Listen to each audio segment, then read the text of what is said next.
I hope it is visible. Yes, yes, it is visible, sir.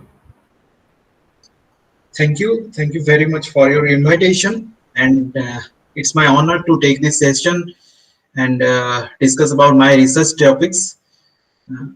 So, dear participant, I hope all the participants are from electrical engineering. And today we'll be discussing about the advances in the microgrid and energy management system. I'll discuss few things about the concepts of the microgrid, and then we will move on to the few cases that we have applied the energy management system for the microgrid operation. So all the work that has been done in my laboratory TIFAC at Vellore Institute of Technology. I would like to thank the organizer team to invite me again, and such a wonderful FDP they are conducting, and today is the last day of the FDP program.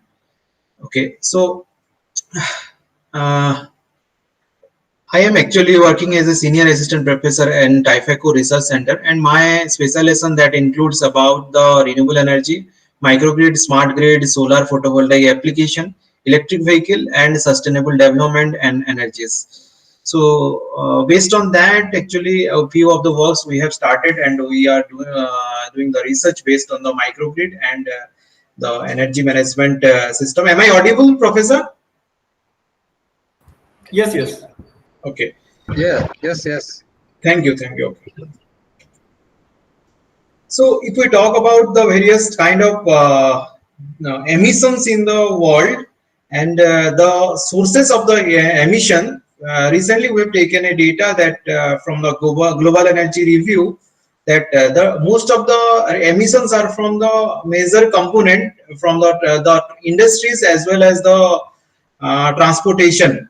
Transportation means various kind of transportation and the fossil fuel or the gasoline, whatever we are utilizing for the combustion of the combustion process and the residuals that we are getting, and based on that, the emissions to the environment which is affecting the whole climate. And due to that effect, we are actually in facing problem maybe directly or indirectly also, and few of the emissions are from the household and commercial sources, and then major are from the energy industries where we utilize the raw fossil sources and for the energy generation and for various other purposes also. uh, so this also makes the major component for the emissions in the world, and you know that the emissions are the major thing that is affecting the climate change of the environment. So therefore, we are going for the renewable energy resources that can be used for and can be deployed on a large scale to meet the requirement of the increased energy demand.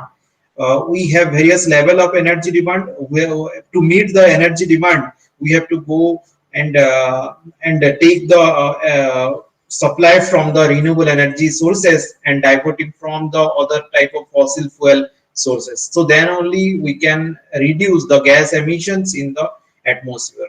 So therefore, the microgrid that we presently in the topic of the microgrid that aim to provide the the by optimizing the assets such as the energy storage and dispatchable loads and the generators. So this microgrid that has all the capacity like the generations as well as various kind of loads and dispatchables as well as permanently it has loads to the microgrid environment.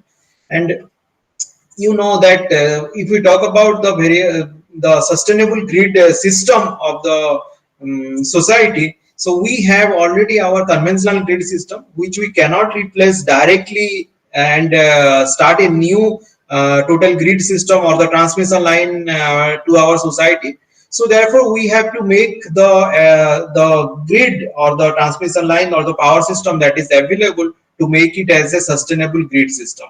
So everywhere you say that the focus on the generation of the grid system is mainly on the new power plants, various kind of power plants like the nuclear power plants, thermal power plants are already available. Even hydro power plants are also available. but we can attach how can we make it sustainable? Like we can attach the solar farms and wind farms to it, and then it will be the power that is generated that we can feed to the transmission line, so that our demand that can be supplied in a continuous way. So to attach to actually supply the demand in a continuous way, we can also include various type of storage systems in the grid, so that the continuous power supply to the any type of load that is present, that can be continuously supplied in a smoother way. So various kind of electric vehicles, various level like hybrid electric vehicles, and even the plug-in hybrid and plug-in electric vehicles are presently, they are also been connected to the grid, and they are also a major part of the load. So therefore we have to concentrate that one, that are the dispatchable loads that we can either connect, or according to the requirement we can connect and we can dispatch that one from the load. So therefore there are various fluctuation also happen to the grid due to the attaching of the load and the dispatching of the load. Therefore we have to be careful about it, how to stabilize our grid environment and make it is modern grid that will be always stable. And this is the diagram that has been shown here. The microgrid is present in the level. Okay, so just a second.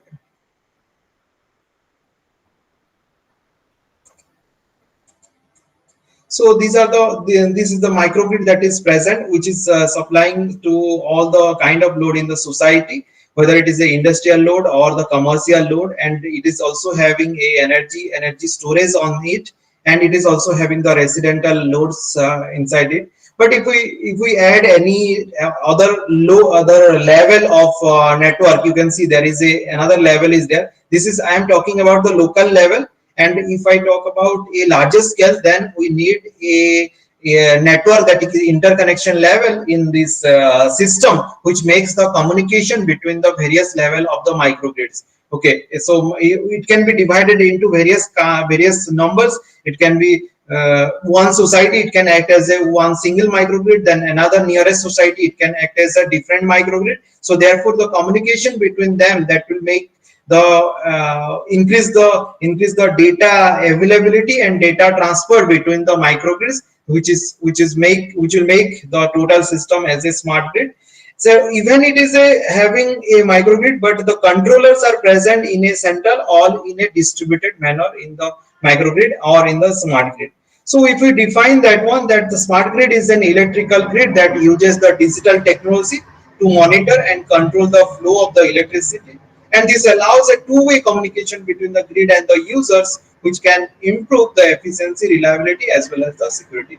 So how much power that we want, or what is the demand from the load side, we have to estimate, and according to that we can utilize the energy that is generated from the source level, whether it is a source of the renewable energy sources or any kind of conventional like hydro or the nuclear or any thermal plants that is available in that. So according to that, suppose our permanent, whatever the conventional grid that is available, the grid that is supplying that much amount of power is constant. So now if we increase the load amount, then we have to rely upon another type of source that is available, that may be renewable energy sources or the any kind of solar or wind, or if we can talk about the hydrogen, whatever the energy that we can attach to the present grid system to make it more sustainable, so that even if our load increases, even the demand from the load side increases, then also we can supply that amount of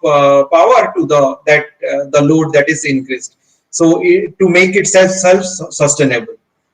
So the microgrid and the conventional grid, if we take what is the difference between that, there is a huge difference on the operating modes. So the microgrid that can operate in a islanded mode and a grid connected mode, where the grid is connected, and the conventional grid that cannot be work as a islanded mode, it will work only as a grid connected mode. In the control structure, the microgrid has the centralized as well as the decentralized control, whereas the conventional grid, it is having only a centralized control. And the integration of the renewable energy sources, that there is a high requirement of renewable energy sources for the microgrid, as for the conventional grid, as the major power comes from the conventional sources, like the thermal power plant or the hydro power plant. So it is a very low requirement of the renewable energy integration, because we mostly we rely upon the conventional source of the energy. And if we talk about the CO2 emissions, then the microgrid is having the low CO2 emission, because we are utilizing a maximum amount of power from the renewable energy sources. But the conventional grid, as it rely upon the fossil fuels, so therefore it relies upon highest CO2 emissions to the environment. So it affects the climate change in a highest way. And the communication, the microgrid is having the two-way communication, because we have to ensure that how much amount of energy that is required from the demand side, and according to that we can supply the demand, and that will be according to the load only we can supply the we can generate the energy and supply to the load. But in the conventional grid, whether we have a certain amount of load or not, that we do not need that data, even how much generation is there and how much supply is there from the power, the energy generation side, that much only we are able to supply to the load.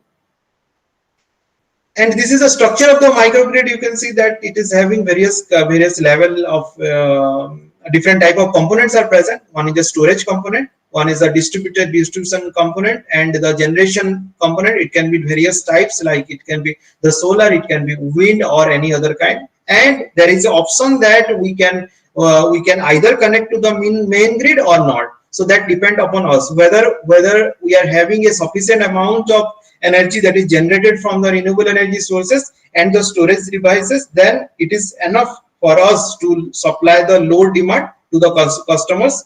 And if it is not sufficient, then we can rely upon the main grid, and we can take the extra amount of energy that is required from the main grid to the total to the load that is required. Okay, so this is another diagram. You can see that here this is the structure of the microgrid, where various level, you can see that industries are there, homes are there, domestic utilization, and various communities and buildings are present, where you can see that there are wind energy sources are present, solar energy sources are present, and diesel energy is also present, whereas and the battery storage is also there. And the main thing is that based upon this, you can see the red and the blue line, and this is the communication between the two-way communication between the each and every generation point to the microgrid. And the microgrid is having a centralized controller which controls the data that utilizes at the generation point, as well as from the load side also. So this is a structure of, this is a actual diagram that picture that has been taken from the Maya land, and it is a dedicated solar energy based microgrid, where the solar energy and the battery energy energy only supplies to the load that is present in this building. So therefore this is not connected to any of the grid. It solely relies upon the solar energy and the battery energy storage that is present. So as the microgrid is much popular nowadays in the world, so therefore the market of the microgrid is also enhancing, and to establish a perfect business model or the market model, there are various criteria and various companies they came into picture, and gradually from year by year they are much popular in the market. So this the market that has been growing at a level of 14.2% over the next 5 years, and the microgrid, the market is value added 10 million at US dollar of 2019, and various players are there in the microgrid like Siemens, Hitachi Energy, and others also there. General Electric company also playing in the major role for this market to establish. And you can see this is the where you can see the most of the South Asian countries, they are much more there is chances there that there is a growth in the microgrid installation between the 2022 to 2017. There are already, you can see that there are light blue color countries are there, which is marked in light blue color. There are already many microgrids has been set up, but there is a growth between these years from 2022 to 2027, the south of the Asian countries, they are having much more scope for the increase in the installation for the microgrid. So this microgrid that has very few components. First is distributed energy sources, the loads, the protective devices, microgrid control, communication technology, and control and automation. So it's not that only one domain of people that can work in this microgrid research area. So there are various level, various kind of people, various domains of people, maybe computer science people, electronics, electrical, mechanical people. They can also work in this domain by taking any of the research topic under this heading. So, so what are the various examples of distributed energy sources that can be installed in a microgrid? That is rooftop solar photovoltaic units, wind generation units, battery storage in the electric vehicle that can export power back to the grid also. So it is the vehicle to grid technology. So it can be combined with the heat and power units and tri-generation unit that also utilize the waste heat to provide the cooling effect. So to reduce to reduce the energy utilization and make the energy efficiency, this kind of concept has been utilized for the heat and power units for and utilization of the waste heat to provide the cooling to the buildings. And the biomass generators which are fueled with the waste gas and industrial and agricultural byproducts can also be utilized in the microgrid. The open and the closed cycles gas turbines and the hydro and mini hydro schemes and fuel cells are also utilized in this microgrid. So how can we differentiate between the microgrids? Various level of the microgrids are present, like the micro, the mini, and the small and medium and the large scale. So based on the size, so if we have a capacity of less than 2 kilowatt and connected to a voltage network of less than 2 kilowatt, so typical installation is the rooftop solar PV panel. So it is the micro scale. And the mini scale, if we have greater than the 2 kilowatt but up to the 10 kilowatt single phase and 30 kilowatt for the 3 phase, then only this fuel cell and combined heat power systems can be installed for this level. In the next level of the that is known as the small scale. So it is having the greater than the 10 kilowatt single phase and 30 kilowatt for the 3 phase. Biomass and hydro power plants can also be included in this small scale microgrid.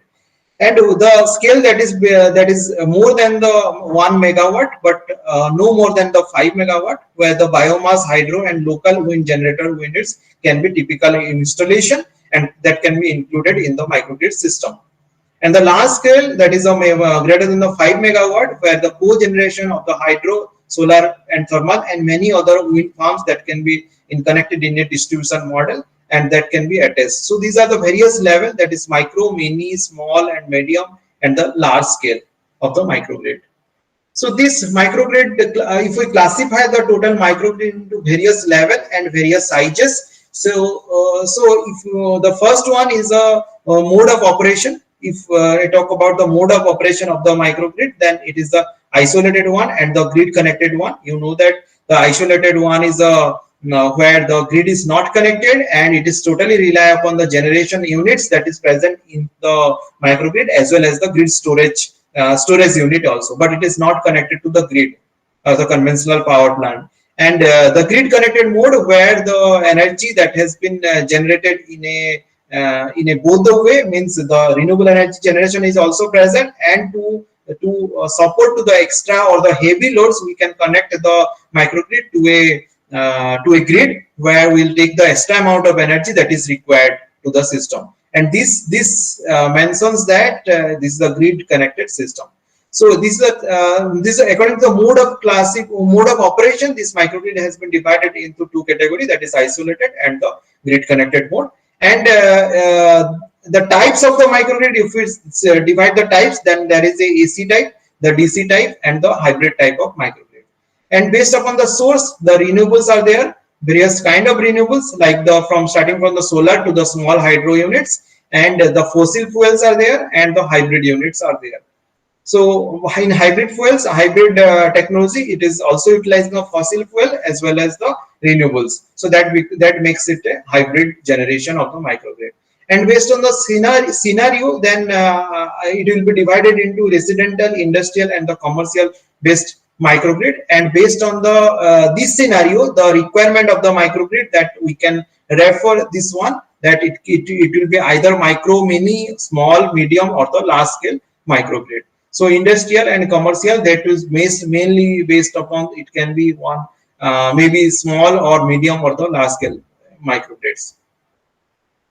And the size of the microgrid, as I have already discussed, the 10 kilowatt, 10 to 1 megawatt, and the larger than 1 megawatt. So most of the PhD research scholars, they mainly focus on the microgrid based upon one of the operation or any topic they will choose, maybe the hybrid microgrid or the DC or the AC microgrid, and their research they can do. And they can also choose their microgrid types based on any of the, maybe solar, maybe wind energy, maybe fuel cell based microgrid, or biomass, or a combination of any of this. So this makes, as this is a very emerging topic, so therefore there is much research scope are there present in this area.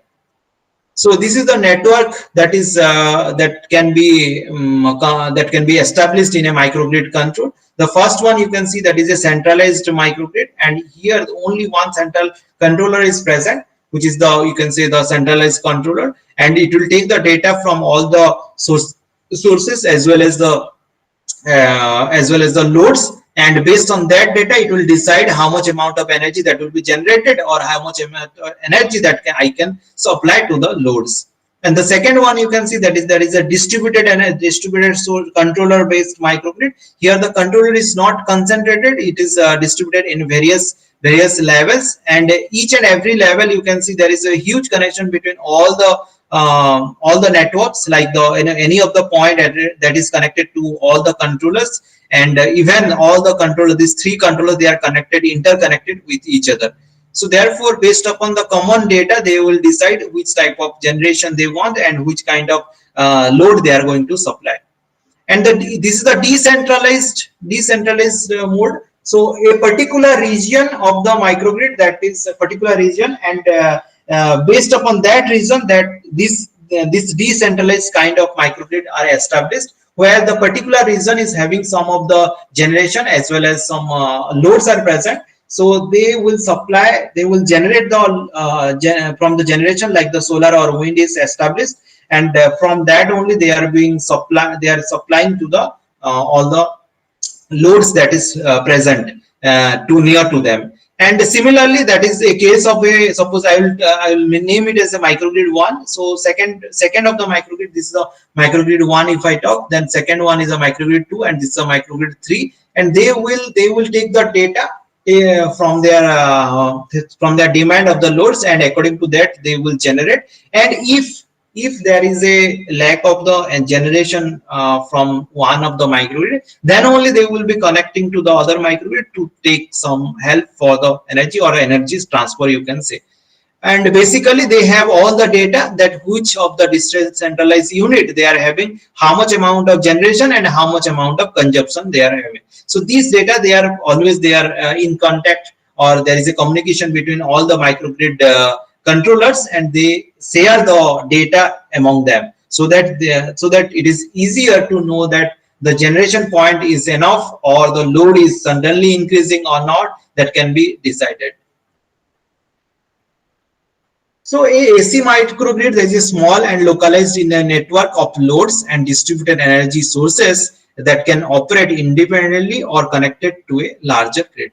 So there are various examples are there, that is a military based microgrid, remote community, data centers, industrial facility, as well as the commercial buildings. So residential communities, they are also acting as a microgrid. So we have to decide that which type of application that we are exactly working on. So first, the AC microgrid, you can see that there in the AC microgrid, we have the AC bus here, and this AC bus has a PCC, means the point of common coupling, and that point of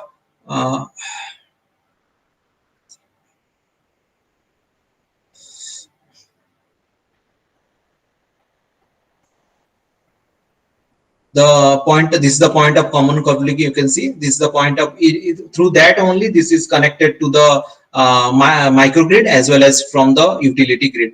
And this point of common coupling is connected to the AC bus lines, where you can see the AC bus line is connected through the DC AC converter to the energy storage devices and to the EV charger, that is the DC load, and the renewable energy sources, that is the PV and the wind turbines are present. It can be any other type of renewable energy sources also, but here I have shown the PV system and the wind turbines. And there are various kind of loads are present. The tier 1 loads, tier 2 loads, and the tier 3 loads are present.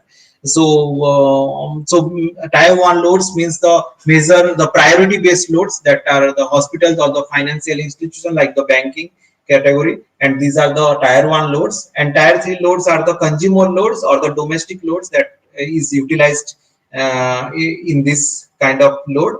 And as it is having the AC bus, therefore it becomes the AC microgrid, because it is dealing with all the AC signals. And the DC microgrid, that is powered by the renewable energy sources such as solar, wind, and because they are not powered by the fossil fuel like the conventional AC grids, and they are more environmentally friendly solution and more efficient than the traditional AC grid, because the DC power is easier to transmit and distribute than the AC power. And it is also having the more resilient and outages as the DC microgrid, and they are not as dependent upon the single source of the power supply. So we have various level of the power supply, whether it is a renewable energy sources or any other type of sources that are present in this microgrid. So this is the structure of the DC microgrid. Here the measure is the DC bus, you can see, and this DC bus you can, through this DC bus only it is connected to the DC-DC, through the DC-DC converter it is connected to the energy storage, and then EV charger it is connected, and wind turbine it is connected through the AC-DC converter, and then PV system through the DC-DC converter, and there other loads are present from tier 1 to tier 3 loads from the DC to AC converter are present. And this is also connected to to the AC or the utility line through the point of common coupling. And if it is a higher requirement of the energy demand, then they will be connected to the grid. That option is also present.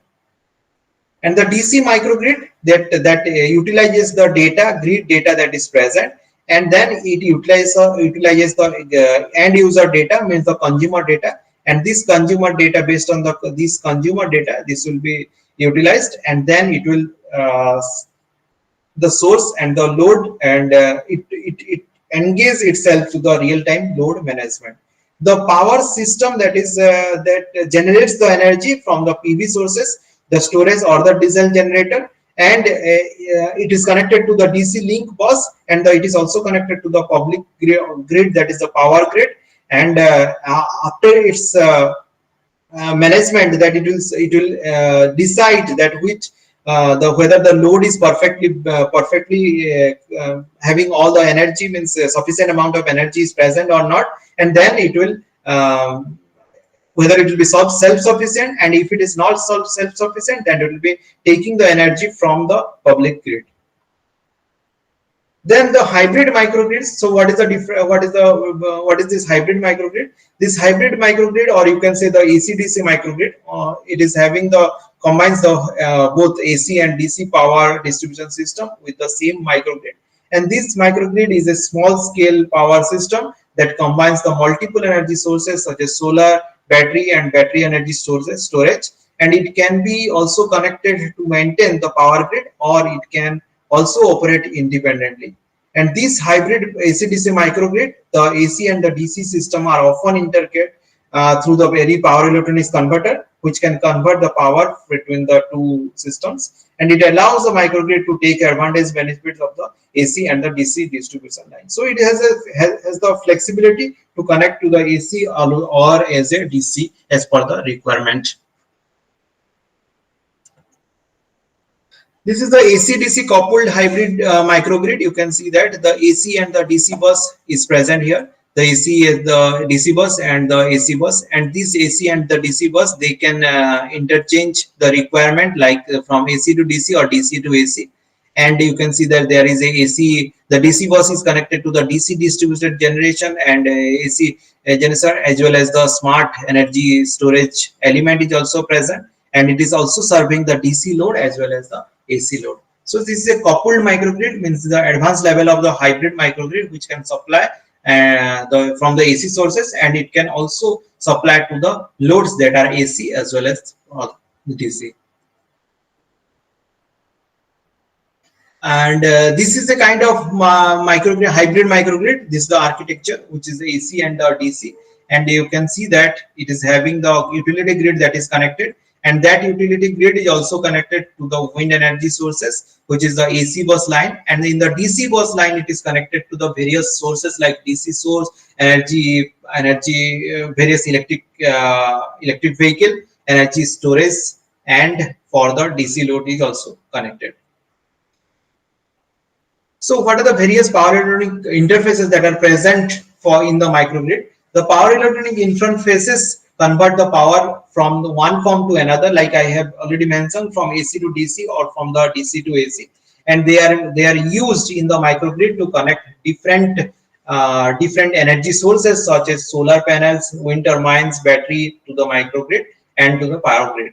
And these power interfaces also play as a major load for controlling the flow of the power in the microgrid, and it ensures that the microgrid operates safely and efficiently. So ultimate goal is the continuous power supply, and the operation will be smooth and in a protected way. So therefore it is also helpful for the microgrid to engage the microgrid to run in a smoother way efficiently. So the converting the voltage and frequency of the power from one source to another source, and matching the impedance of the different energy sources, and the controlling of the power from the microgrid and protecting the microgrid from the damages. So these power electronic interfaces that will helpful for us for engaging this kind of works or this kind of benefits that we are getting by utilizing the power electronic interfaces.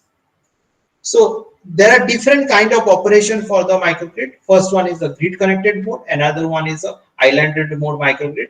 The first on-grid microgrid, that is the grid has been connected. You can see the grid has been connected, and it is having the connection to the whole microgrid. And whenever there is a huge power requirement from the microgrid or the load side is there, then it will take the power from the on-grid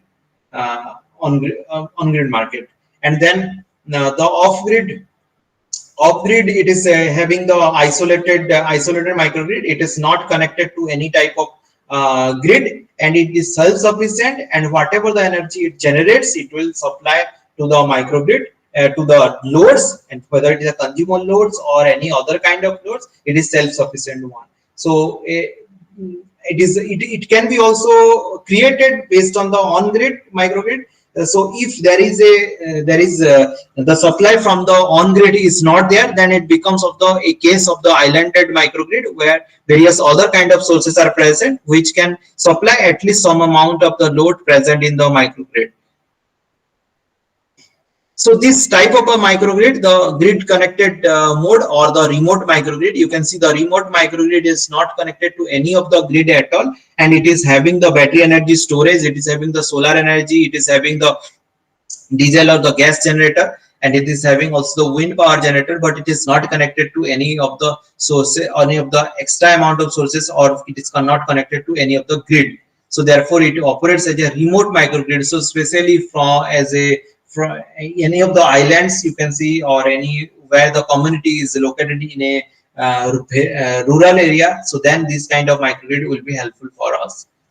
And grid connected one, it is having all the capacity, all the features of the remote microgrid, but it is connected to the utility grid, because any of the loads that is not able to receive the power, receive the energy from the source in a sufficient manner, and we cannot run the loads. So therefore we have to connect from the utility, and that utility will be helpful for us to serve the extra amount of energy that is required for the loads that are present.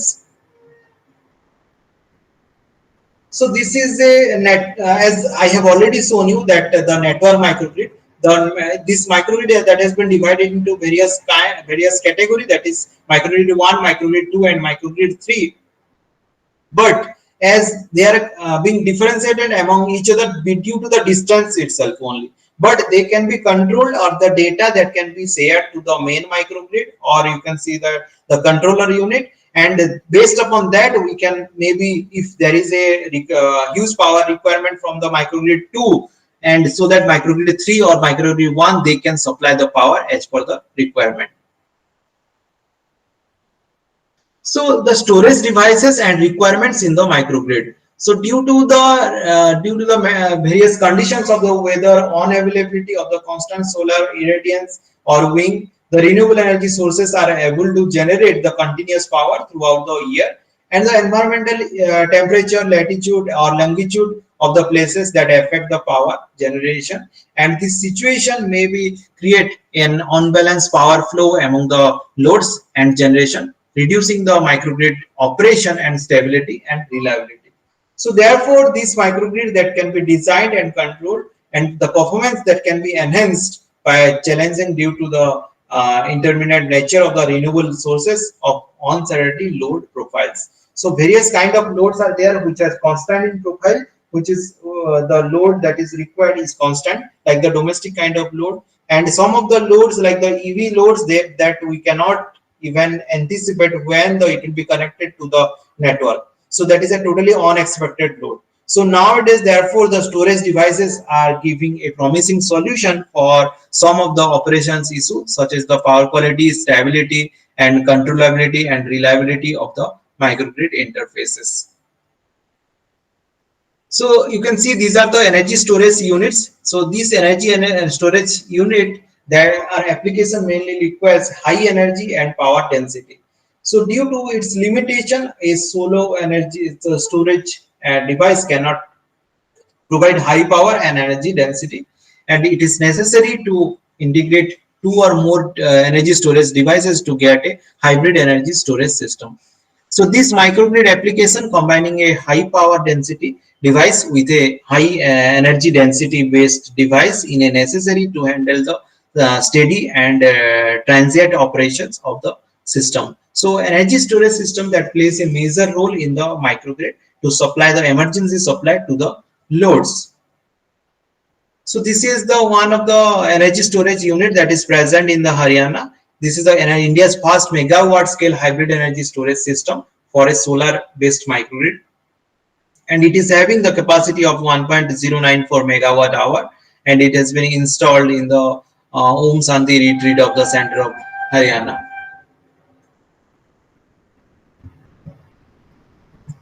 And if I talk about the various corners of the world, there is a huge demand of the energy storage. So therefore, huge installation of the energy storage plants are also present in some part of the California or in the Lama. There is a huge storage of the unit, and that generation of the energy will be from solar or the wind energy, and that will be stored to the system. Just a minute.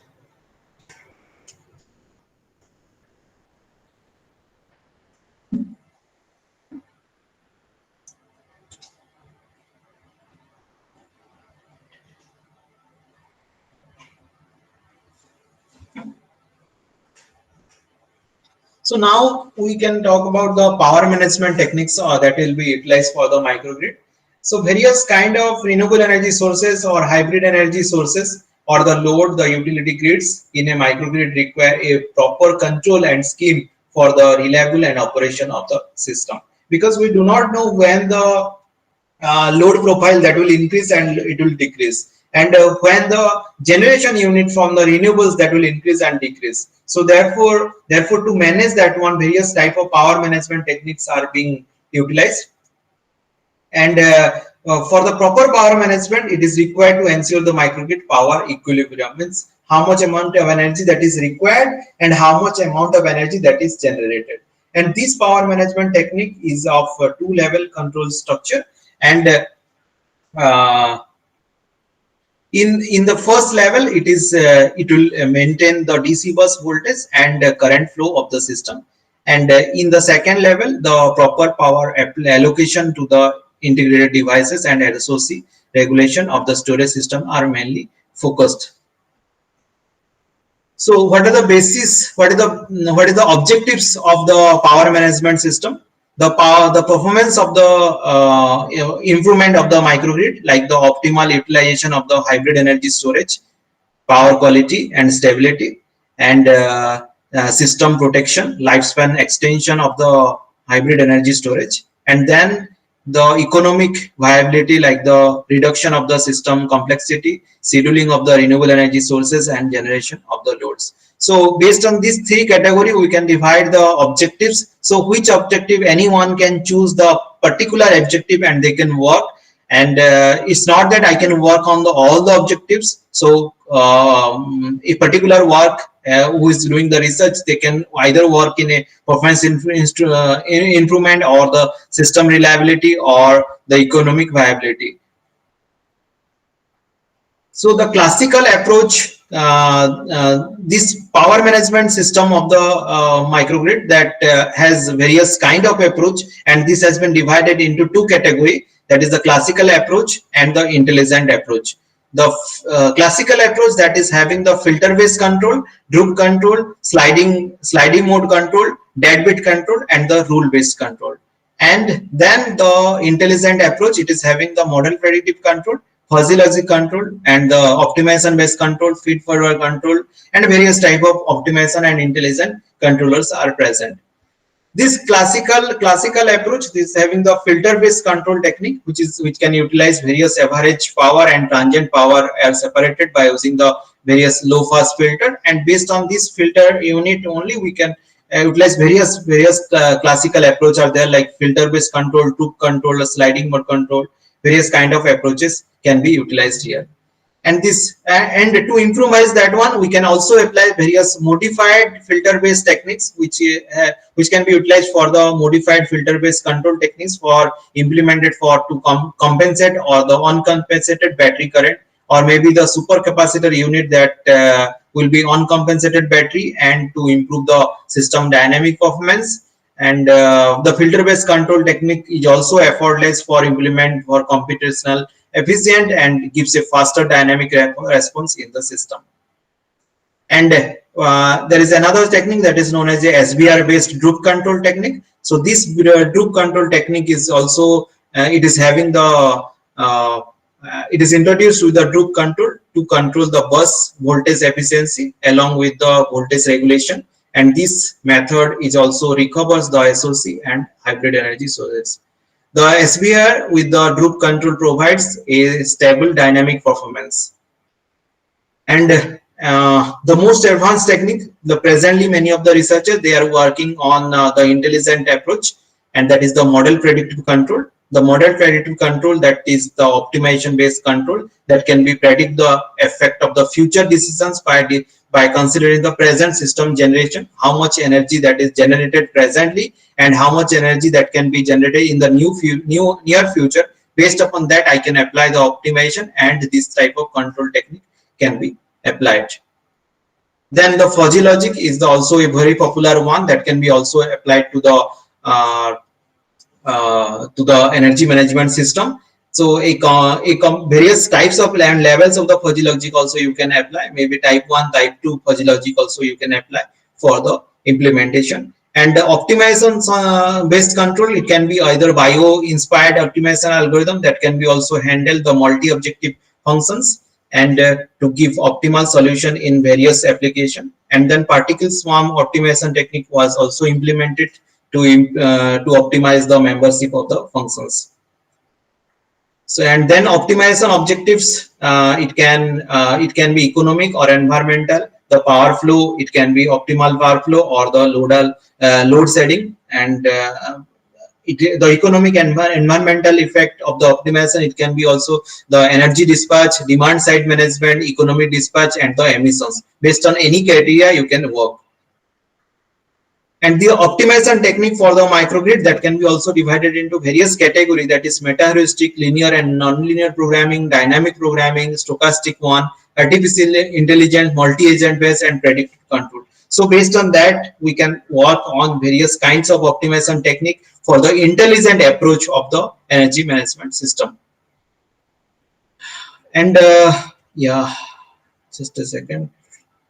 Oh yes, the power management system and the energy utilization and in the microgrid, that follows various standards actually. That can be either IEEE 1547 standard. It says about the standard for the interconnection or the distribution of energy sources with associated electric power system interfaces.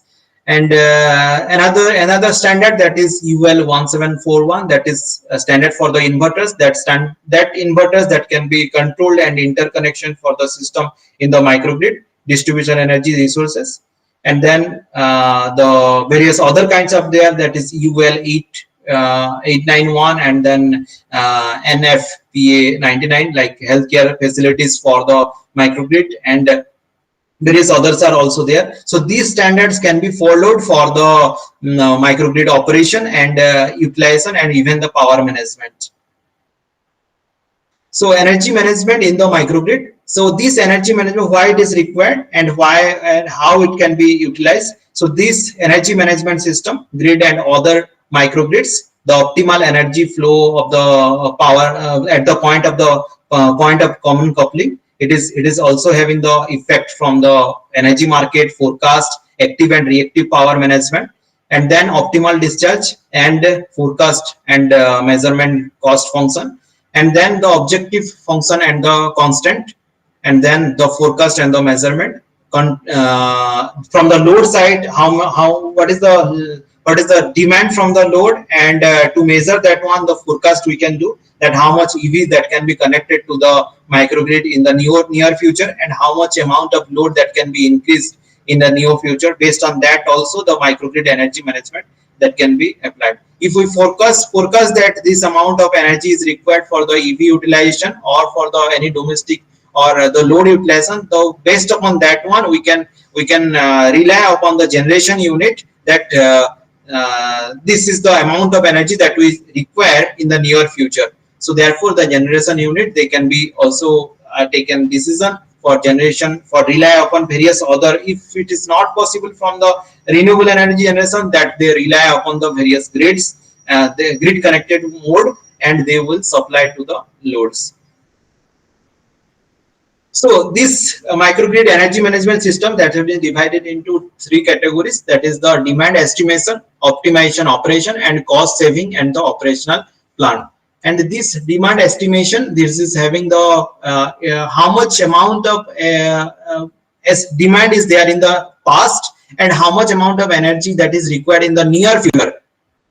That based upon that one, we can forecast the demand estimation, and that estimation data that can be transferred to the control unit, and that control unit will check with the energy generation unit, so that whether that amount of generation data or the energy that is possible or not. If it is not possible, that we can rely upon any of the other power sources, maybe the grid also, that is possible. So based upon that one, also another point that is factor that works as a very keen factor, that is the cost saving of the operation plan. So apart from any plan, we have to measure primary plan is the cost plan, because we cannot exceed our requirement or the level of the cost. So how much main aim is to minimize the running cost of the total system. So therefore, the fuel cost, the power purchase cost, that is the major requirement. So this energy management that reduces the running cost by optimizing the equipment configuration. Either we can reduce the equipments, or we can switch the utilization of the equipment to a different timing where the cost of the per unit of the energy will be less. So that makes the complete energy optimization system. It's not that only generation and demand where I will make my energy management system. No, not like that. We have to think about the cost also. So if we think about the cost, we have to choose that at what time if I run my device, then only the unit value of the energy will be very less, or it will be minimized, so that the overall efficiency of the system will be totally the efficiency of the microgrid will be increased. So one of the work that is developed in our laboratory, that is the optimized power flow management based on the Harris work optimization for an islanded DC microgrid. And in this microgrid, that we have taken the PV system, one photovoltaic, one battery, and we have the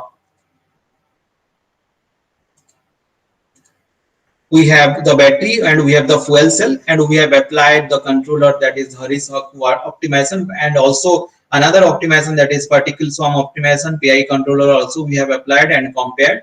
And this is the DC microgrid one, where the fuel cell is there, PV array is there, and the battery is also present. So this is the one case for variation in of the irradiance case. You can see that in case of the PV, you can see there is a variation of the irradiance here. In the pink color line, you can see there is a variation. But the DC bus, you can see there is a fluctuation. This is constant, but it is fluctuate if a point where there is a drop in the PV voltage is there. Okay, and there is a fuel cell is there. Fuel cell generation is present here, and the battery is also there. Battery generation is also constant here.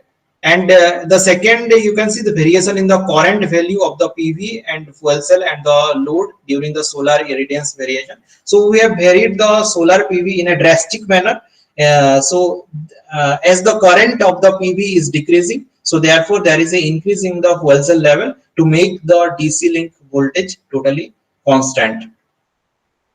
And you can see that another one, so same, the power of the PV is decreasing, therefore the power of the fuel cell is increasing to supply to the load. Another case, that is the variation in the SOC of the battery. So in the here you can see the green color line, the SOC, the battery is the battery SOC is decreasing, the voltage is decreasing here, therefore the PV and here the fuel cell is maintaining, and the DC link to making the DC link constant. And similarly, the power case also, there is a fuel cell variation is present, and the PV is constant here to make the DC link voltage almost stable. But here in this case, as there is a very high drop is there, and high fluctuation is there, therefore it is showing here the high deviation in the DC link voltage or the load profile. But this has been these are the few responses curves by utilizing the particle swarm optimization and the HHA optimization. Another type of energy optimization utilized by the DC energy sources, it is a hybrid energy optimization supporting of the electric vehicle charging station. So in this system, we have the same system, but the PV array, the fuel cell, and the battery it is having. But here the EV battery we are utilizing for acting as a EV charger unit. And this is a total system. You can see the PV system, the battery, and the fuel cell, and even the EV is present. So here the DC link profile, we have utilized the SSA, that is you can see there, this one now. Particle swarm optimization as well as the sparrow search optimization has been applied here. And here the DC link voltage, you can see there is a variation in the PV, and the battery is also constant, and here the DC link voltage is constant. This is for the case A. Case 1, you can see in the variation of the irradiance. In this case, the PV, here you can see the variation is very high variation is there. It is dropping sequentially, and therefore there is an increase in the fuel cell one, you can see, and then DC load is present. And after that, you can see that there is a this is the power level. You can see the PV is decreasing and the fuel cell is increasing, therefore the DC load is being constant. And in the case 2, you can see for the SOC, it is discussed here. There is a drop in the battery voltage, and at the same time the load bus or the DC bus is constant. And for real-time implementation, we need various skin softwares and hardwares for the real-time implement, because this for this energy management, the real-time implementer is much more important. For this various level of real-time implementer, we can make it that maybe the model based in the software in loop or the processor in loop or hardware in loop or rapid prototype model. So for this, we can apply it for first the modeling, and then model in a loop we can test, then we can make software in a loop, then processor, and then hardware, then rapid prototype. So for that, various types of hardwares that can be, I have chosen that one by after various literature survey. We have found various types of hardwares that can be utilized for this type of utilization. First one is the disk space. The preference is there for disk space. The opalarity, that can be standalone, and also it can be in a loop also we can utilize there. And the Typhon Hill, also a very popular one, and Speed Goat is recently taking over the all these space opalarity as well as the Typhon Hill. And these kind of operations are these are present in various institutions, and we are also having this kind of resources to apply for the microgrid or any kind of. But for microgrid, this opalarity, if you are testing in a standalone mode, is a very popular one. We can utilize that one. And for this space, if you are having the plant in the outside, then it is very good. And for speed code is also same kind of thing. So these are the various kind of hardware that we can test in the laboratory for the microgrid energy management. That's all. That's all from my side. Thank you. Now I will open the session for the discussion. So if any participants have any queries from the speaker, please unmute and ask.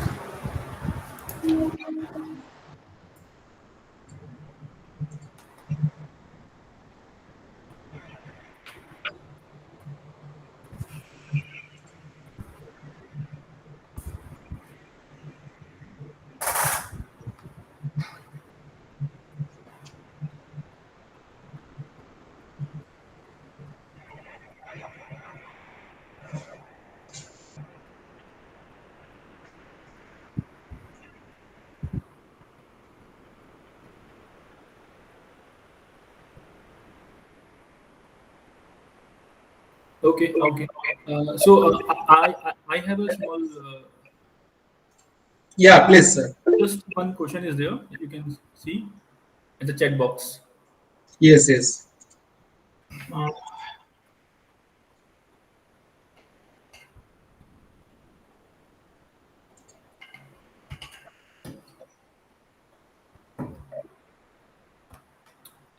Shall I read it out? Yeah, please, please. Yeah. Hi, Dr. Shantanu. Thanks for this classic lecture. Could you give some examples of high power density devices?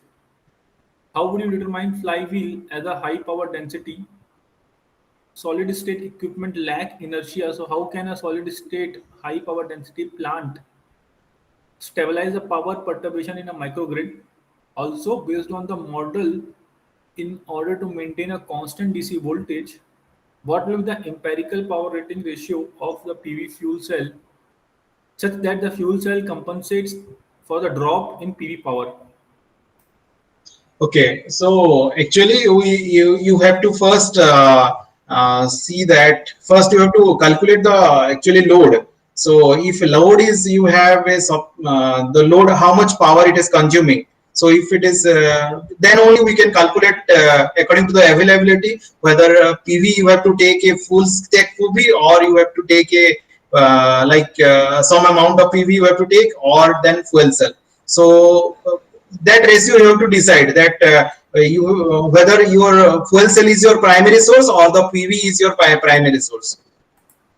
So for our case, we have taken we have our PV is a primary source, but battery and fuel cell is taking over in a similar manner. We have taken in a ratio where it is approximately 60-40 ratio. So that the load can be continuously supplied with the power. And for the solid, as you mentioned about the high power density,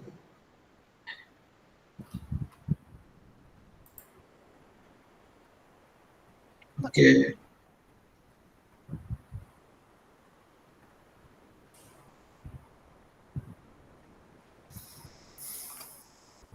No, I cannot comment on that because I have no idea about it, this one. But for if you see for the microgrid, it for energy storage, you can choose as a lead acid battery for that one. And if you are talking about the storage, and for high, if you are talking about high power density, then you can choose about the lithium ion batteries for the storage. That I can comment. Anything? Okay, okay. So I hope this answers the question uh, of the participant. Uh, any other question from anyone? Yeah, please. I just need clarity. So, in your one of your slides, you said you had the high power density and the other something density. I didn't capture that, but I know there were two types of power storages we're talking about. So Yeah, if it is a high power density, then we have to go for a compact one like the lithium ion batteries, where it is the cost of the batteries will be increased, but it is having the high power density. okay, and the other one, there was Other another. one, if we have to, the cost optimization and we have to reduce the cost, but the space will be utilized, the space of the batteries or the energy storage, you can say. Then it will be in a case of a lead acid battery where you can, the cost of the batteries will be less, but power density will be low. But if we can manage with the space of the batteries, then the same level of power we can supply. Okay, okay, thank you, thanks. Okay. Okay, okay, okay. Any other queries from the participant? Okay, I think no one has any other query. So I'm sharing my screen for a second, Professor. Uh, Yeah. thank you for a very nice presentation and a very researchful presentation. I hope the participants have got at least something from the presentation and the talk. So from our end, we would like to give you a small token of appreciation virtually, and the certificate will also be provided later on the later on stages. But as of now, at this moment, we would like to give you a small token of appreciation from our end. Thank you. Thank you. Thank you very much. Thank you so much, sir. Thank you so much. So now,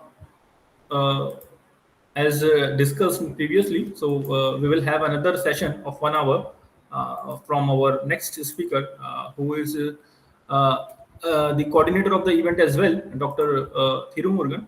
So I will just give a brief bio about Dr. Thiru Murugan, and then he can take over the session. So Dr. Thiru Murugan Chandrasekharan, he is a member IEEE. He was born in 1986. He received PhD degree in electrical engineering from Indian Institute of Technology, Mandi, India in 2019. He is currently an assistant professor with TIFAC Core Research Center, Vellore Institute of Technology, Vellore, India. His research interests include high voltage engineering and surface discharge studies of power transformer insulation.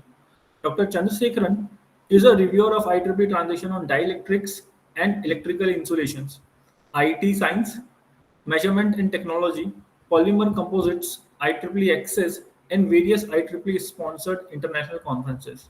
With this small or brief introduction, now I would like to hand over the session to Dr. Thiru Murugan, sir. So please.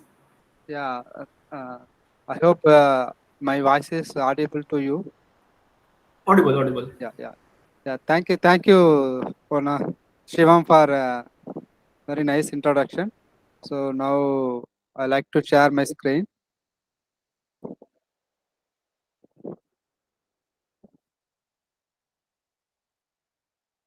So my slide is visible. Yes, yes. Okay. Yeah. So as Dr. Shiva mentioned, I am now high voltage guy. Last 4-5 days, you people are learned about millivolts or voltage level activities. So the final stage of FDP, I like to present my research work in which I did my PhD at IIT Mandi. So the topic of the title as per the FDP is reliability studies of various insulations, PD measurement. So here I'm going to talk about one of the insulation, that is transformer insulation, how the PD will affect. So I will talk about the research studies. Then I slowly move the last 3 years activities at VIT related to insulation systems. Then recent advancement of partial discharge measurements. So this is the content I could say for this presentation. Yeah, so as you mentioned, as you able to see here, experimental investigations on surface discharge phenomena at solid liquid interface of power transformer installation. Most of you finding this topic little bit not related to your research, but I try to make you understandable. I try to make you comfortable so that you can able to take home at least 2-3 important points. Yeah. So I believe couple of participants from high voltage area. I guess Dr. Amranathan and another guy, Mr. Riti Banerjee. These two participants are from high voltage background. I believe these two people are there, at least. Sir, me, Shanmuga Suntari, sir. I am also of Oh, specialization. sorry, ma'am. Sorry, ma'am. Sorry. You did. Okay, No okay, problem, okay. sir. Fine, ma'am. Thank Fine, you, ma'am. sir. It's fine. It's nice to know that at least, yeah, handful of people understood this. Okay, fine.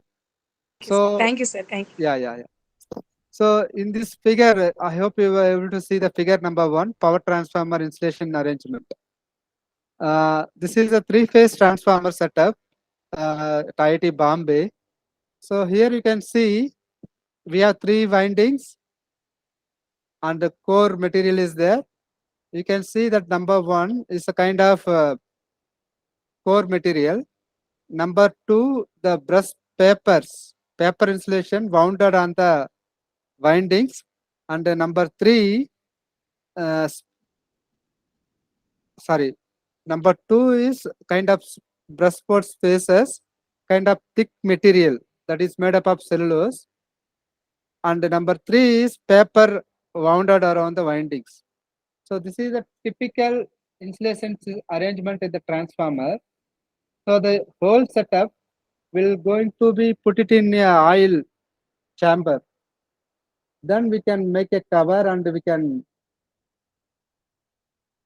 send it to the location where we are installing actually. So in transformer, the main insulation, you can say primary insulation transformer oil, that is mineral oil or so. And secondary insulation is cellulose paper or brush paper in which we are seeing in this figure, right? So typically the transformer lifetime will be 45 to 60 years from the day of installation, but it won't lead that much duration because it has some defects, because it has some stress value. We will see one by one what causing the transformer can withstand the full lifetime duration. Next in the table, you can see the various transformer failures based on the rating actually. The first column, 69 to 100 kV, there are 144 transformers taken for the survey. The second column, 200 to 300 kV, 229 transformer numbers are taken, so on, we can go. So total 964 transformers taken for the survey. So they studied what are the failure modes of transformers, right? So you can see the most number of failures happen at dielectric failure. It means the insulation failure, either an oil, in this case of transformer I'm talking about, either oil or breastboard or breast paper, right? So this carries 36% of total failure. So now we need to understand how the transformer failure happens, especially in the insulation dielectrics, and how we can monitor that, so on, so forth, to avoid or to monitor this kind of failure mode in order to achieve a good operation in the power system, right?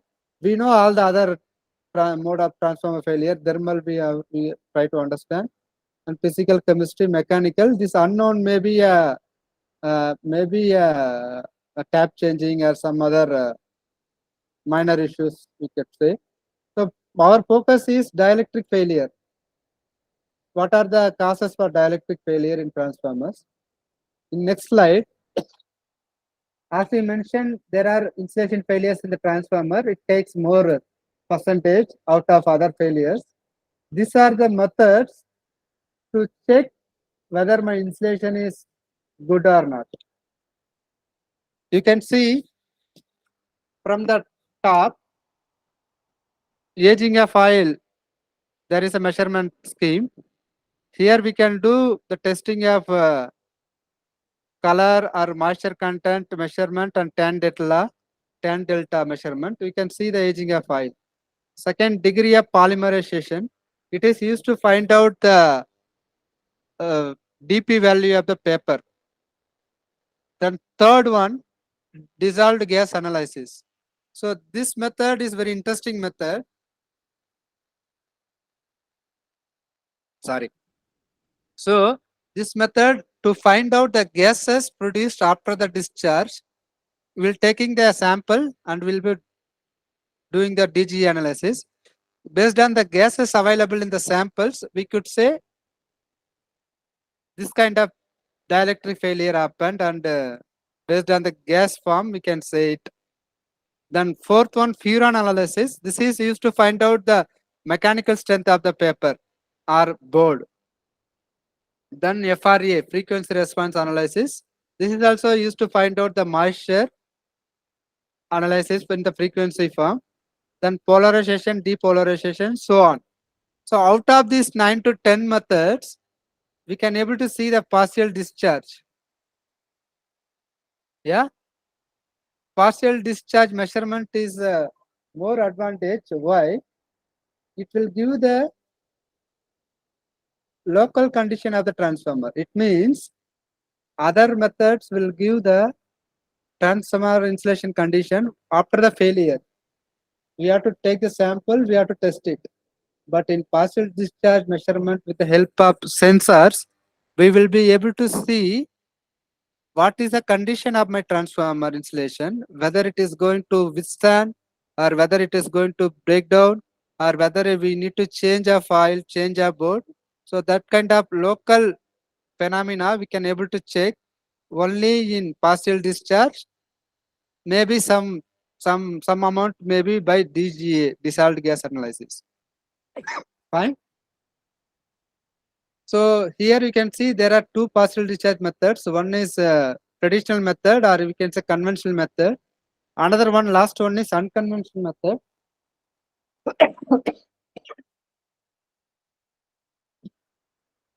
So IEC, as per the standard IEC 60270, we can measure the partial discharge by measuring the charges.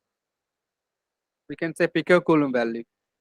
But in unconventional method, we can measure by various sensors such as HFCT, high frequency current transformer, or UHF, ultra high frequency sensors, or even acoustic sensor. We will be able to measure the thing. First of all, what is meant by partial discharge? Partial discharge is a localized discharge that will not break down the insulation fully. That will happen only small portion of the insulation. You can say little part of the insulation we can able to identify very carefully. Yeah. So we know partial discharge is a minor discharge happened in the insulation. In the figure, you can see we have high voltage electrode, we have a low voltage electrode, means ground. In between, we'll be having some dielectric or insulation. You can see some small part considered as a void, this portion. So this is considered as a local electrical field. Because of this, while we apply high voltage, there will be some localized discharge will develop and causing this high voltage and low voltage discharge. When connected and high voltage to ground, it will be like a breakdown. So partial discharge is 1 or 2 steps earlier to the breakdown. That's why the measurement of partial discharge will give the condition monitoring of the insulation. That is the importance of measurement of partial discharge. So in this slide, there are 3 major types of partial discharge. First one, internal discharge. Second one, surface discharge. Third one, corona, we could say. In external itself, there is a corona. Yeah, then the fourth case, we can say negligible. It is due to floating potential. Yeah. So internal discharge will happen only inside of the insulation. You can say all over here, there are top electrode is high voltage. The ground one is low voltage. In between, we'll be having dielectric or insulation. Then some minor field is there. That is a defect actually. So inside insulation, it is called internal discharge. Whenever there are 2 or 3 dielectrics, you can see here high voltage electrode, some insulation is there, then top electrode, ground electrode will be there. So if we start giving high voltage, the stresses will happen at the surface of the insulation. You can see clearly here. So this discharge is something different from internal discharge. This is called surface discharge. So then third one is corona discharge will happen only in the air. You can see here, there is a needle electrode. Then another one is ground electrode. If you start applying high voltage, so because of extremely non-uniform field, we could able to see some corona here. Corona we can able to see in transmission line also sometime. We can able to hear the voice and we can able to hear this kind of light kind of thing. That is also called corona discharge. Yeah. So based on these 3 methods, my focus, my research only rely on this surface discharge because I am dealing with oil and brushboard insulation. It is multi-dielectric. I told you, right? So it happen only the boundaries of different insulation materials. So my thesis focus on only that oil and brushboard insulation where surface discharge is happened. Fine. Yeah. So as I mentioned that oil and brushboard is my primary sample for the study. That oil and brushboard, it is like a solid. Solid means brush paper. Liquid means oil. So solid liquid interface is considered as a very, very weak link because of some impurities in it. So because of the weak link, once we energize a transformer, there is a tangential electrical field will occur below 1 to 2 kV per mm, right? This will have able to overcome by using angle rings placed in with the equipotential lines. But even though if we made this arrangement, there is some surface discharge development happened at the boundary surface of the spaces, right? We told solid liquid interface is weak link. Because of that tangential electrical field is occurred, we can able to manage with the angle rings, we can able to avoid that field also. But still, I'm getting some surface discharge. It's a kind of type of partial discharge, right? Will still develop at the boundary spaces of the truss spaces. Therefore, will be able to necessary to understand the surface discharges at different solid liquid combinations. So we need to study how exactly the boundary surfaces will incline the surface discharge studies, right? Then after that, we study the various surface discharge with samples. We'll be having some impurities, artificial impurities will be adding in it, such as moisture, bubble, and copper particle. We study for again surface discharge thing actually. So based on this background, we did some rigorous literature review. Some important points put it in the table actually. So you can see there are 7 verticals. I put it as a classification. First is what is the type of dielectrics? What are the liquid dielectrics? First column. Second column, what are the solid materials? Then third column, type of stress, whether impulse or AC or AC/DC. Then fourth one is what's the kind of electrode I'm using it. Fifth is the tip radius of the electrode. Then sixth is gap distance from the electrodes, right? So based on that, we can able to see many studies focused only on AC instead of impulse and AC/DC combined. Why? Why means this power frequency AC supplies will be experiencing the normal distribution side, right? So we'll be focusing the disturbances or breakdown due to PD, how it will affect. So that's why my PhD, my research work also focused for only on AC, alternating current, PD measurement system. Then I took samples of different samples, mineral oil, synthetic ester, natural ester, and I took 2 important solid materials such as brush paper and cellulose paper, right? So I chose kind of some default gap distances and tip radiuses. Based on my research objective, I chose that experimental setup based on this literature also, right? So the that began to explain this table is I just taken the AC supply instead of impulse as well as AC/DC combined. That is the thing I need to emphasize here, right? After the literature survey, I found some 2 or 3 research gaps. First one is we already mentioned that study of surface discharge strip along the brush paper or solid is important because which leave irreversible damage on the brush board or paper that leads to the breakdown, full breakdown or flashover. We don't want that, right? That is the primary objective, or you can say primary research gap, I could say.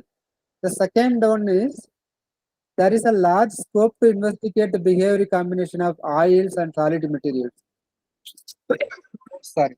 First of all, we understood that problem. We need to understand surface discharges, right? So where we can start it? First, we can take that some 3 or 4 types of insulations. We do the experimentation. From there, we'll be able to understand what is the phenomena, how it happens, and different levels, right?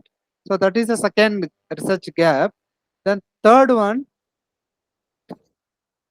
nowadays we'll be talking about green energy, green, right? Because traditionally we'll be using mineral oil as a primary insulation in the transformers. So we need to change that mineral oil because it is environmental pollution will happen if you use continuously mineral oil. So there is a term called green oils such as natural esters, synthetic esters coming up. So why can't we can add this surface discharge study in that oil also? That is also another research gap, I could say. Then that fourth and last research gap, we found that okay, we understood surface discharge is important study to take on. Then we understood there is a large scope for investigation. Then we understood we can add as a green energy, green oil also as one of the study material. Then we would say, why can't we include the impurities also? artificial impurities in the insulation to study this surface discharge study of various insulations, right? So based on these 4 research gaps, I formulated 2 objectives. First one, surface discharge characteristics of different solid and liquid insulation materials. Different in the sense I took it 3 oils and 2 boards, such as mineral oil, natural ester, synthetic ester. These are the 3 oils and 2 brush insulation material, solid materials such as cellulose board and Nomex board. The second objective I could say is, based on that first objective, I have taken 3 different materials, right? 3 oils and 2 boards.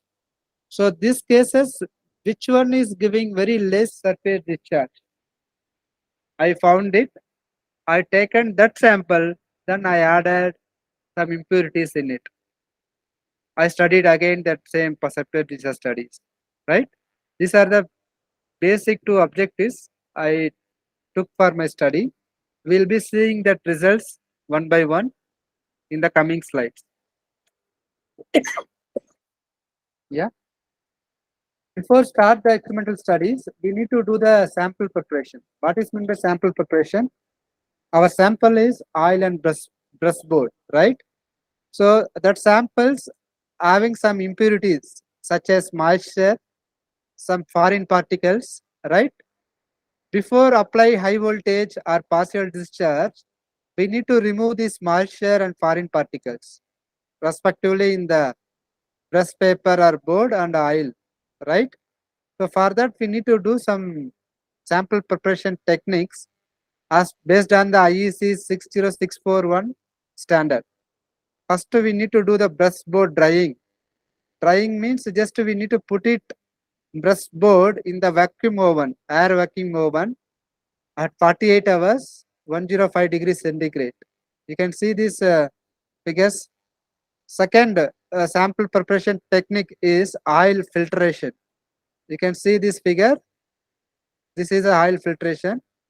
Using some special grade paper, we need to do the oil filtration to remove the foreign particles in the oil actually. So this is the vacuum desiccator and brush paper. After drying, we keep it for experimental studies. So we have oil ready, we have brush paper ready, right? Brush paper or board is ready. So we need to make it impregnation. Third process is oil brush board impregnation. So we have taken 1 beaker oil, some board actually. So we need to transfer this oil to the board setup actually. So we need to make these boards to immerse in the oil.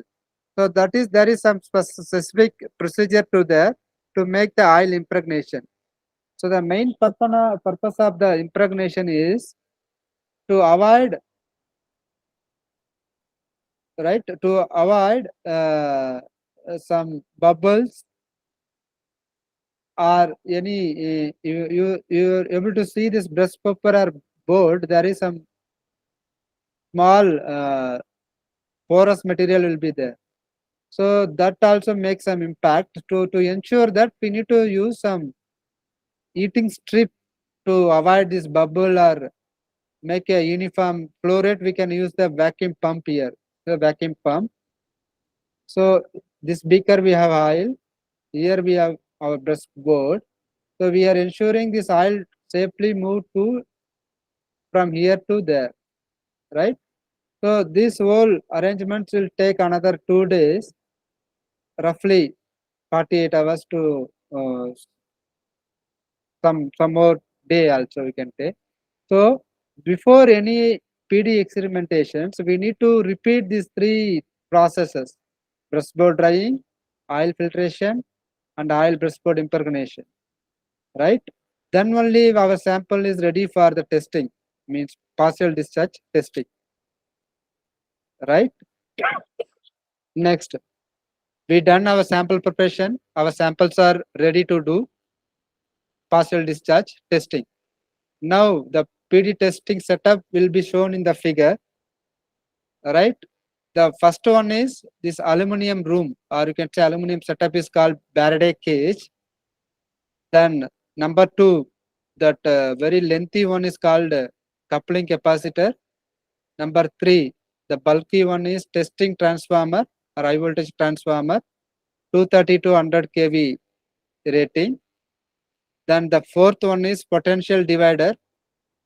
Then fifth one will be the test cell circuit, where we can keep our sample, oil and board sample, for PD measurements. So this whole setup will be kept in the Faraday cage to avoid external noises, right? So our samples are ready, our experimental setup is ready.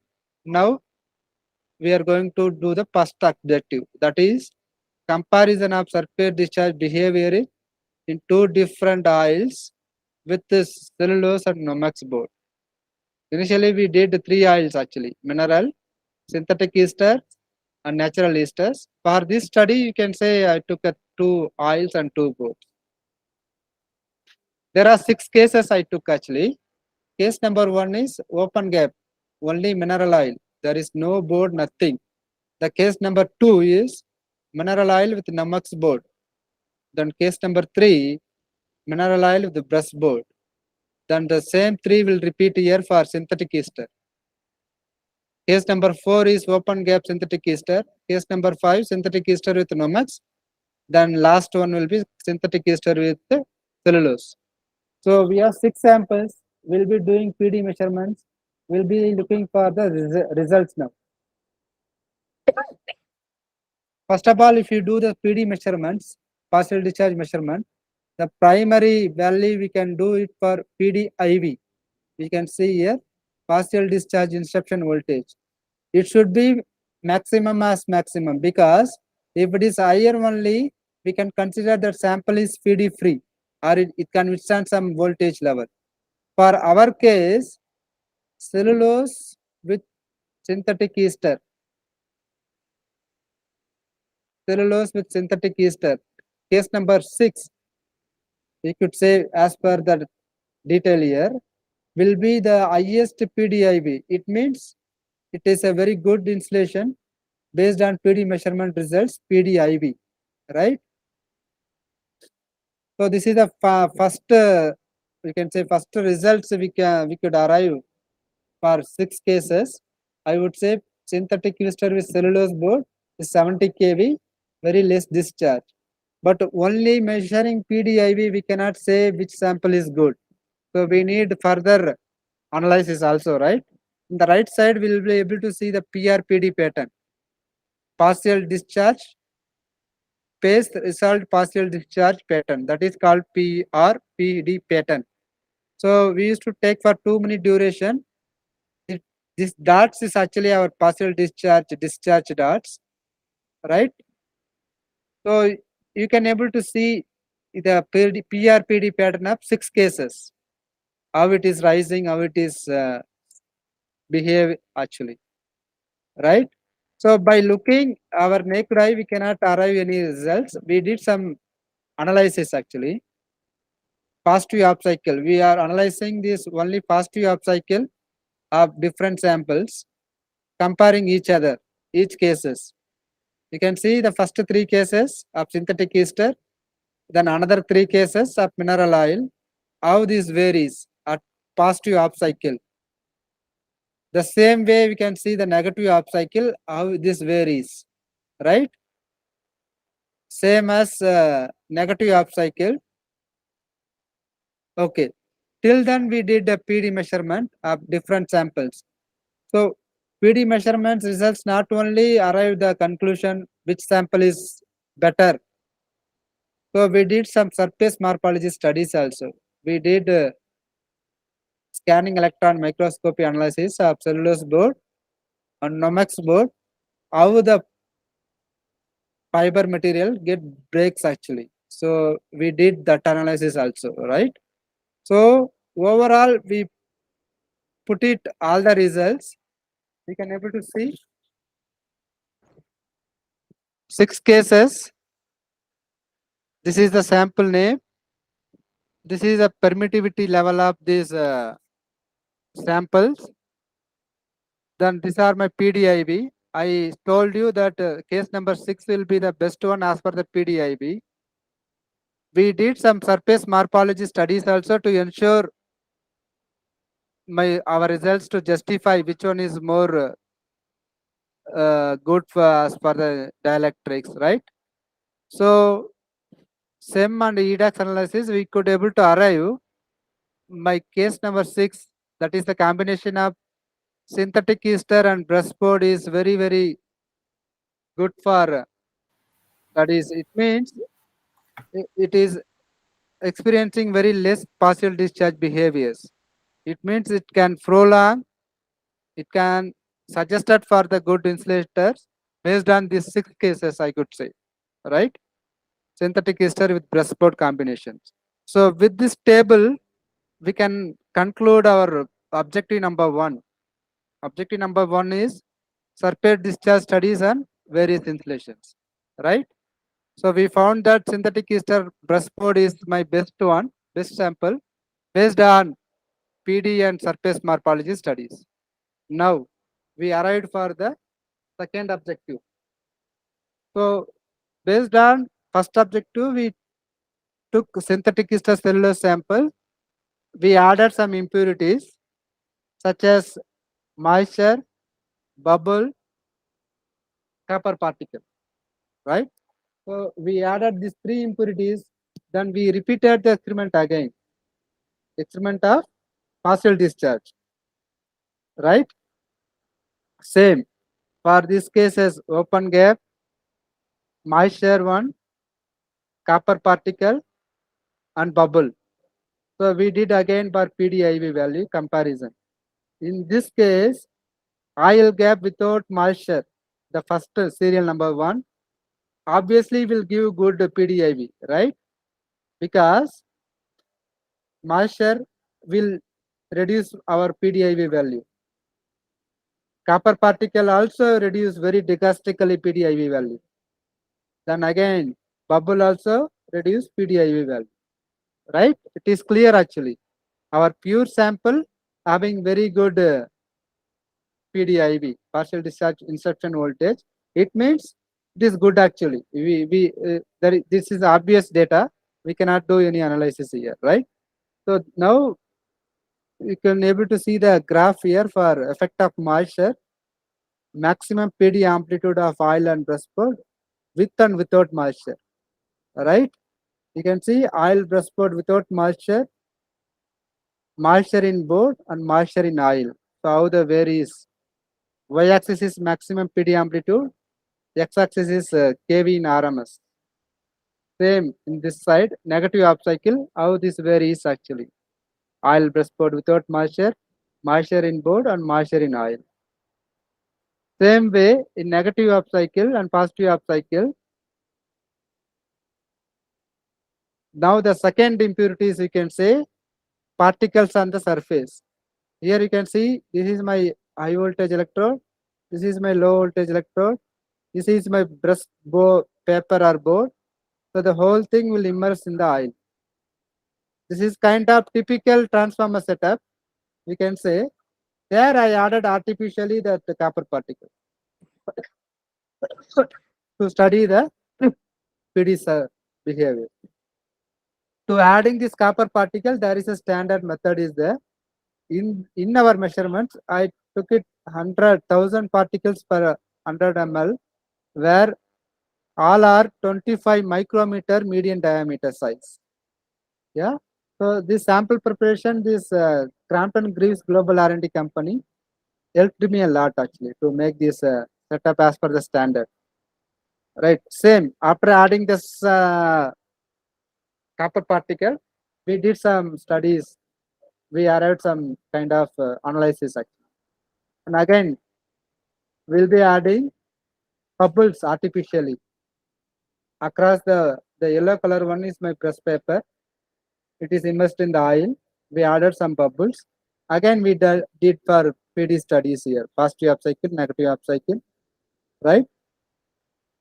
So there are some theory to justify my results. I don't want to make more detail in it, right? Multiple dielectric permittivity and some permittivity mismatch something. The final take home point is here, based on the 2 objectives, There are 6 cases we studied. We found that synthetic ester has lower PD activity. It means it's good for mineral oil alternative for a transformer. The second objective is results we found is PRPD pattern in moisture in board is less as per the moisture in oil. Then again, if you add copper particles in between the electrodes have highest discharge magnitude as compared copper particle in the oil, in the floating of the oil, rather than in the brush paper or board actually. Then due to some discharge magnitude variation, we found that some force movement towards higher field region to lower field region in copper particle permittivity. The measurement of PD patterns in bubble is good agreement with the literature. We found some published work is quite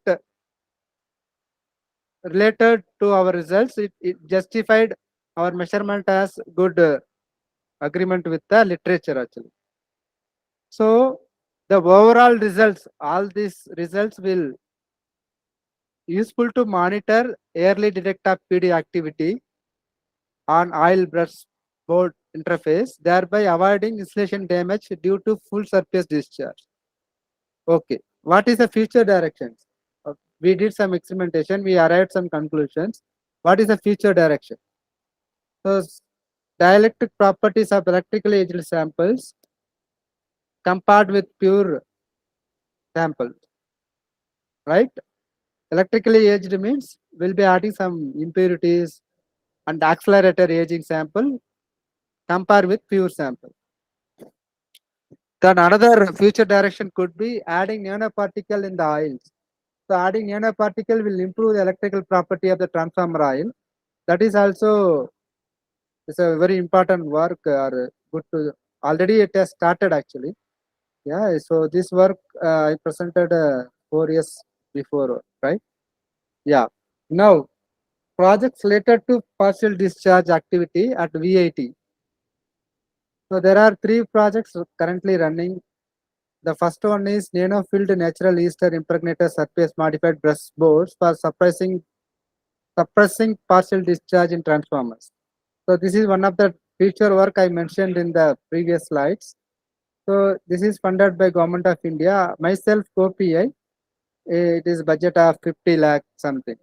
The second project is sponsored by VAT seed grant. Again, it is nano insulating liquids for improved insulation performances. That is PD measurements. This is cost 70,000. Myself as a PI. The third one is interesting project. It is sponsored by the industrial consultancy, PD Technology Service Chennai. They offered this consultancy project. It has like a comparison of various PD sensors testing on 132 kV bus bar and oil brushboard insulation system with the various insulation sensors, PD sensors, right?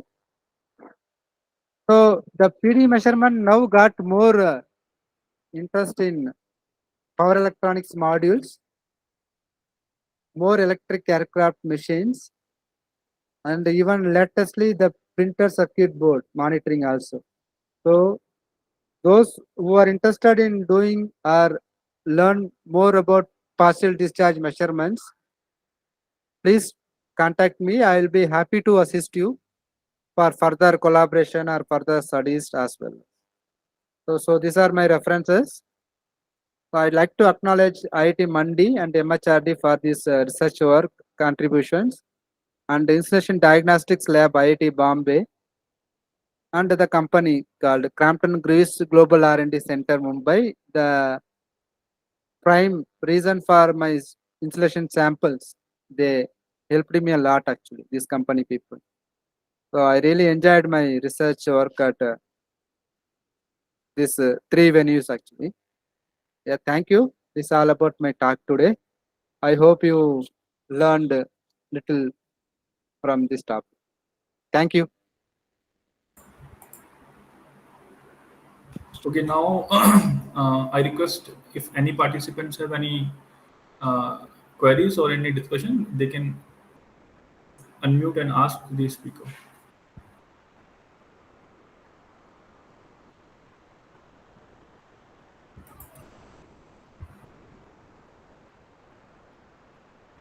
So there is one. Yeah. I'm reading it. Okay. Yeah. Can a non-destructive testing be used to determine a weak insulation in a transformer winding?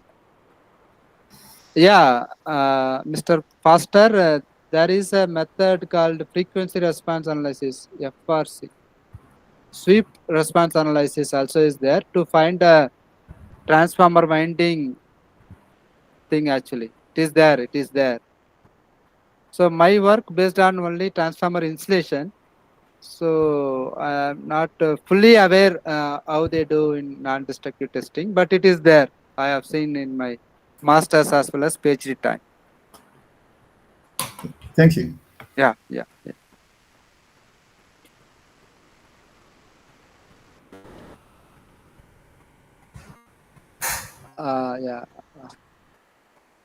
I hope my slides are very general way, such a way that at least we can able to take Yes. some. Yeah. It was very nice. Yeah. And informative. Yeah. One more. Yeah. Thank you so much, sir, for giving another chance to recollect the PD measurement in high voltage engineering. Great. Okay. See, just greeted. Thank you, Sanmaga Sundari. Yeah. You I can have a come and doubt. discuss. Yeah. Sir, I'm Amalnathan. Sir, your Yeah. presentation was good. That's Uh, good. Sir, I have a general, it was more of general and recalling the basic aspect. Okay. And now I have doubt is that you said mineral oil will be replaced with synthetic ester showing good performance. Okay. So what are all the things we should take care? Either the existing mineral oil filled transformers can now be filled just by replacing the oil generally, or we have to totally modify the transformer modeling aspects or the design aspects should be taken care when we try to introduce such new oils into the transformers, or we can just use the existing mineral oil design specifications in the transformer to be replaced just with new oil. Okay. So there are three loop questions here. Actually, yeah. So now there is a need to change mineral oils because of environmental safety issues and all, right? So people are looking even natural ester as an alternative, such as coconut oil. Even there are many oils coming up actually. Then again, synthetic ester also one of the option they could say actually. Also, retrofilling of this means combination of these oils also one of the option, and also adding nanoparticle to the oil also one of the options. So there is a multiple vertical research is going on actually to replace mineral oil. That is the primary objective, right? So Yes. one by one they are going to arrive the justification. For example, if you blindly replace mineral oil with synthetic ester, then cost we cannot compromise, right? Synthetic ester is 3 times costlier than mineral oil. So we Yeah. can look for that aspect also. But synthetic ester is very good for higher temperature altitude areas. So that part we can consider. So kind of case by case basis we can think of. So I did study, just compare these three oils, which one is a better PD combinations, right? Yeah. So yeah, so with my results, I cannot comment on which one is recommended and all. There is series of experimentation is going on to use it, which one is suitable for alternative for a mineral. I hope I can answer your question some extent. Yes, sir. Yes, sir. It was Yeah, okay. yeah, And yeah. sir, you explained you are introduced some impurities like copper particle. So how did you make sure that it was at a stagnant position, or how it was? You said some 1,000 particles per 100 ml. So Yeah, particle, was it floating or it was under the field, or when you apply it will be yeah. having some motion? Yeah. So I like to show my slide, then you are able to understand at least some part. Are you able to see the figure? It's changing. Yeah. Are you able to see here, Amalanathan? Yes, yes, yes, yes. Yeah. This box is my test cell actually. You can see the needle electrode is standing here. Ground electrode is standing in this side. So I have brush board here. I just sake up understanding. I just put it my copper particles at the center of the board. This is a one case. Another case, I just make it as a floating some part. Try to make to compare the studies. So this 1,000 particles per 100 ml, the processes by Crampton Greece people. They give the samples ready for me. So they helped me a lot to make the samples. Make it.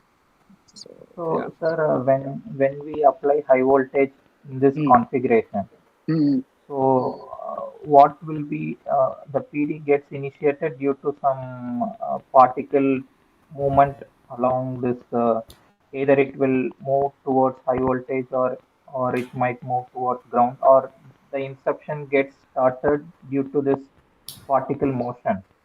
Yeah. That is agree. That is agree. And if you apply high voltage field, the force will act as a higher altitude, high voltage to lower. It is keep on moving actually. So we cannot Okay. exactly pinpointing out because of board particle or oil particle. I may get PDIB, but at least for these cases, bubbles and particles, we spend around 3 months to find it out actually. So it is very tedious task, as you said. So I agree with you. It is very tedious, sir. But we tried somehow with the help of standard and company people. We did some studies based on this. Yeah. Sir, for the next one, the bubble formation. How was Mm. the bubble being introduced into the oil? How was the Yeah. bubble There formed? is some kind of pumping setup is there. We found one literature actually how to make it. Maybe in the 8th number we can say. I will show you also. So there they have added the bubbles in same setup as I showed in the figure. Again, you will be having the doubt. Again, this bubble is moving down to upright. So Yeah. how to ensure that discharge is happened exactly at the bubble, or even without bubble you are taking the discharge value and all? That is also another question. So that's why I mentioned bubbles and copper particle measurements itself took 3 months for us to arrive the conclusion and arrive the some data to take it. So to adjustment of this pressure, we can able to manage some uniform level of bubble sizes. Okay. Yeah. So it was very Okay, sir. difficult Sir, for us. Yeah.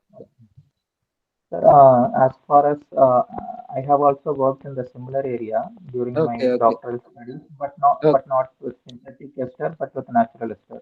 What Okay. we see, what we see is we say that it has a good properties over mineral oil. Mm, But I think when we try to develop, because the heat reduction should also be involved during the power transformer mm, operation. So mm. when we see that aspect, I think the mineral oil performs good in cooling operation compared to this synthetic esters, Synthetic because ester.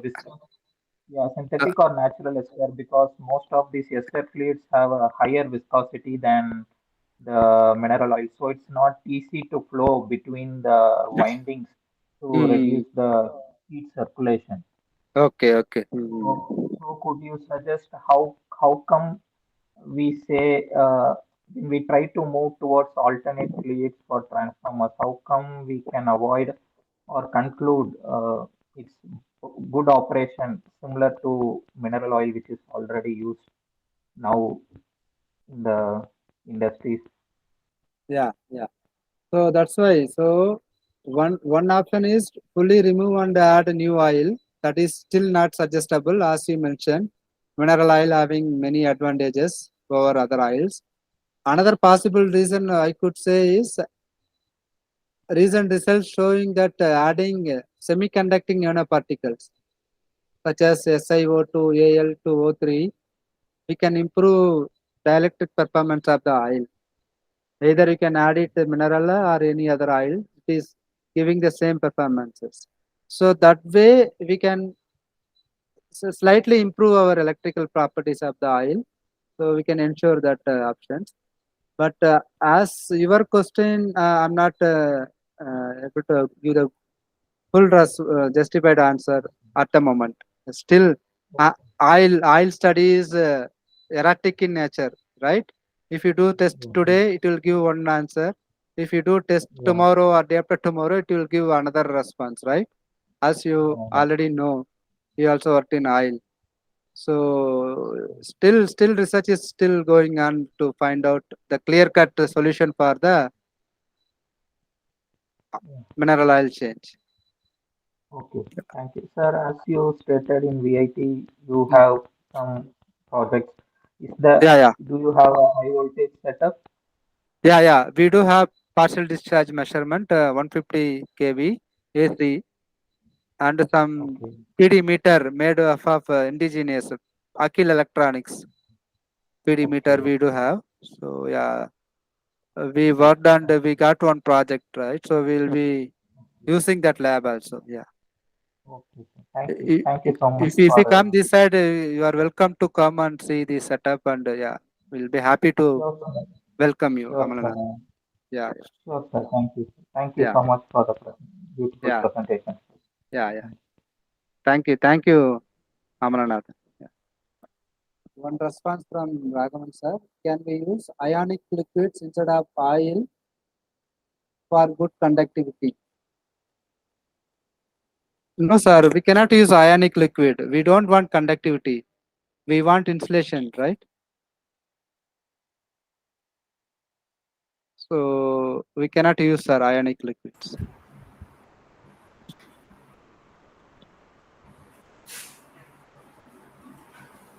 Okay. Okay, so I will be sharing the screen for a few seconds.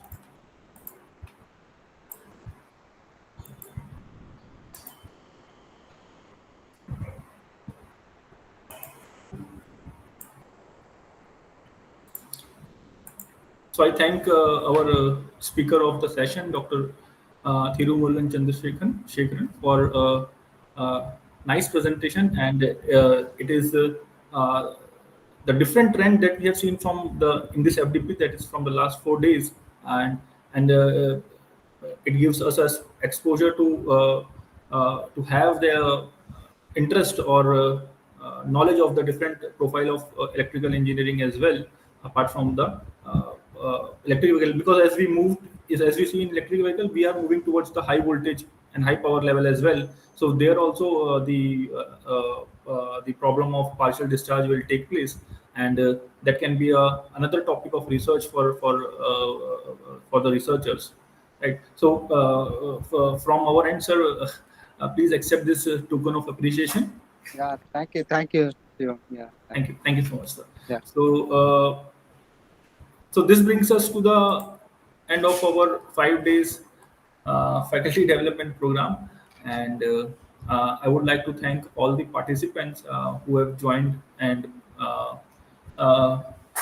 in the last 5 days, if I give you a brief what we have covered, uh, in this FDP program, we have 27 participants registered for this FDP event, and from those 27 participants, we have the persons from academia, with some PhD research scholars, some industry persons, as well as we were having the registration from some international students, research scholars.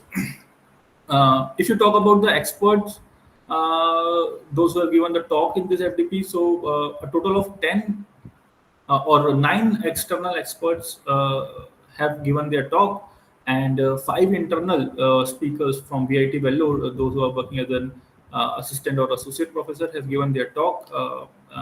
The external speakers were from the industry, as well as so 2 speakers were from industries, the industries such as Siemens and Tata Elxsi, and and the 7 speakers, external speakers, were from IITs and NITs, and also some private universities as well. The topic discussed in the 5 days FDP were related with the mostly related with the advancement of the power electronics, which was the theme of the FDP, that is recent trends in power electronics. But we thought of including some application as well, and we have selected the experts such that they are having the current research in the electric vehicle, both in the charging as well as the traction drives. Also, some of the speakers gave insights on the high-speed trains, and and some speakers give insights on the microgrid as well. The two external speakers, those who came, also gave us the insights of the industries, what they are looking for, or how the challenges are there for as a power electronic engineer in the industry. So I hope the participants have gained some good knowledge from this FDP and will utilize this knowledge in the future research. As far as the FDP is concerned, I have also shared one feedback form with all of you so through email. So I request all the participants to please fill that Google form. It will help us to do some changes for the betterment of the program from the next time onwards as well. Thiru sir, would you like to say something? Yeah, so thanks for this 5-day sincere attentive sessions. Actually, it is really tough to be 5 full day presence of the lectures, but you people have, most of the people have attended and listened carefully and asked some good questions. Even it is hard for online rather than offline, but you people showed very good interest actually. That we really appreciate your interest, and we are happy to conclude this session with a positive aspect. So thank you all. Thank you all. That is the one word I could say for this 5 days FTP. Me and Shivam, we just started on Monday. Now it is ended Friday. It is went like a very speed actually. So that makes this successful of the event. Actually. Thank you all once again. Yeah, that's all about myself. Thank you all. Thank you all. Thank you for the joining. Yeah. And so now we will end the meeting. Thank you. Thank you, sir. Thank you. Thank you.